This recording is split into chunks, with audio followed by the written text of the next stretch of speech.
एक सूत्र जो भागवत ऋषि ने लिखा, चरक ने भी वही लिखा, आत्रेय ने भी उसको कहा है, काश्यप ने भी उसको कहा है, सारे आयुर्वेद के महान ऋषि इस एक सूत्र पर सहमत हैं, भोजनांते विषमवारी, भोजन के अंत में पानी पीना जहर पीने के बराबर है। अर्थात भोजन के अंत में कभी भी पानी ना पिए, पानी के स्थान पर ताक पिए, दूध पिए, फल का रस पिए, पानी कभी भी न पिए।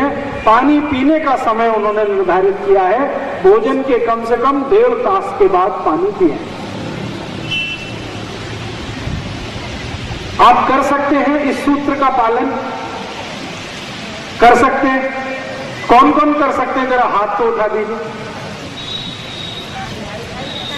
ओ, इधर से बहुत कम हाथ उठे।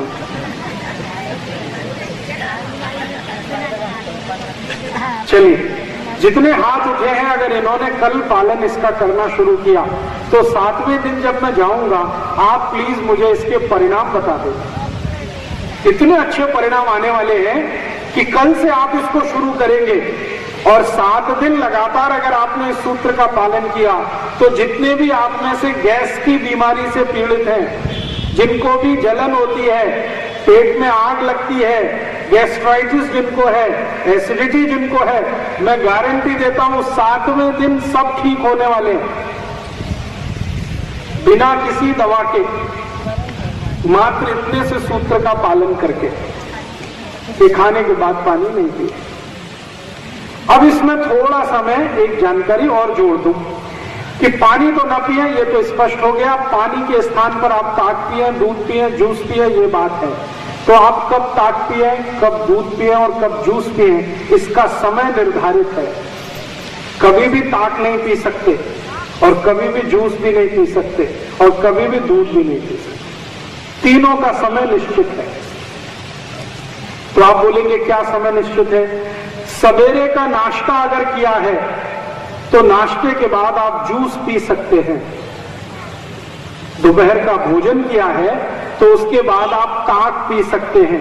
रात्रि का भोजन किया है तो दूध पी सकते हैं। और ये जो निश्चित समय है ना, इसी को ध्यान में रखना, आगे पीछे नहीं करना इसको।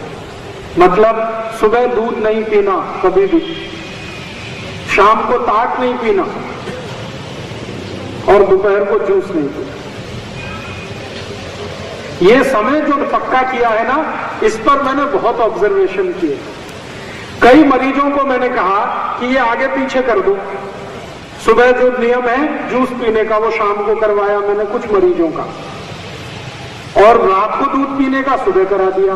मैंने देखा कि उनकी बीमारी में कोई भी कमी नहीं आई, जैसी पहले थी बीमारी वैसे ही रही।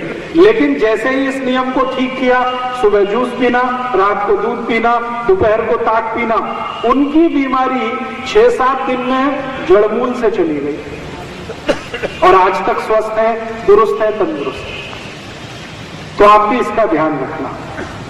सुबह का नाश्ता, उसके बाद जूस पी सकते हैं। संतरे का रस, मौसमी का रस, ऊस का रस, आम का रस, तरबूज का रस, खरबूज का रस, द्राक्ष का रस, टमाटर का रस, गाजर का रस, पालक का रस, जो पीना है सुबह। और दोपहर का जो खाना खाया है उसके बाद ताक, और रात्रि को जो पिया है, खाना खाया है, उसके बाद दूध। इसको एक और समय के बाद मैं बहुत विस्तार से बात करूंगा कि दूध और ताक और जूस, इनका समय क्यों निश्चित है। हमारे शरीर में 3 दोषों का हमेशा प्रभाव रहता है, वात का, पित्त का, कफ का। वात का प्रभाव जो होता है वो सुबह होता है सबसे ज्यादा। पित्त का जो प्रभाव होता है वो दोपहर को होता है सबसे ज्यादा, और कफ का जो प्रभाव होता है वो रात को होता है सबसे ज्यादा। तो सुबह के समय शरीर में वात बहुत होता है, वायु बहुत होती है, और सुबह के समय वायु बहुत आवश्यक है शरीर में। अगर वायु का प्रकोप ना हो तो आपको संडास नहीं होगी फिर। और सुबह जिनको संडास नहीं हुई उनकी जिंदगी तो बहुत ही तकलीफ में आने वाली है। तो वायु का प्रकोप होने से ही मल और मूत्र दोनों शरीर के बाहर निकलते हैं। वायु है, उसके वेग से ही ये बाहर निकलते हैं। अगर सुबह वायु का प्रकोप ना हो तो ये मल और मूत्र निकलेंगे ही नहीं, और ये नहीं निकले तो शरीर में जहर ही जहर हो जाए। इसलिए प्रकृति ने बहुत सुंदर व्यवस्था की है। सुबह शरीर में वायु का प्रकोप है, तो वायु के प्रकोप को संतुलित रखे ऐसी चीज पीना सुबह सबसे अच्छा होता है। तो आप जानते हैं वायु को कौन संतुलित रख सकता है? एक उदाहरण से समझाता हूं। मान लीजिए 40 गांव में बहुत तेज आंधी चलती है, अंधड़ चलता है, और अचानक से बारिश हो जाए, तो शांति आएगी कि नहीं? वायु को शांत करने की ताकत पानी में है। तो सुबह चूंकि शरीर को वायु का प्रकोप बहुत है, तो उस समय आप जूस पिएंगे, जूस में सबसे ज्यादा पानी है, तो वायु शांत रहेगी। इसलिए सुबह का समय जूस पीने का है। और दोपहर का समय क्या होता है? पित्त की प्रकृति होती है शरीर को दोपहर को, क्योंकि सूर्य बहुत तेज होता है दोपहर को। सूर्य का पित्त के साथ सीधा संबंध है, सूर्य का अग्नि के साथ सीधा संबंध है। सूर्य जितना तीव्र होगा, पेट की अग्नि भी उतनी तीव्र होगी, और अग्नि जितनी तीव्र होगी, पित्त उतना ही तीव्र होगा। तो इसलिए दोपहर को पित्त को शांत करे ऐसी कोई चीज पीना बहुत आवश्यक है। तो पित्त को शांत करने की ताकत दो वस्तुओं में सबसे ज्यादा होती है, एक तो गाय के घी में और दूसरा दही की ताक में। इसलिए आयुर्वेद ने कहा है कि दोपहर को भोजन के बाद आप ताक पिए। और रात का समय है, वो शरीर में कफ बहुत होता है, तो कफ को नियंत्रित करने की जो ताकत है वो गाय के दूध में है, म्हशी के दूध में उतनी नहीं है। म्हशी का दूध कफ बढ़ाता है, गाय का दूध कफ को शांत करता है। तो रात को हमेशा दूध पीने की बात कही है।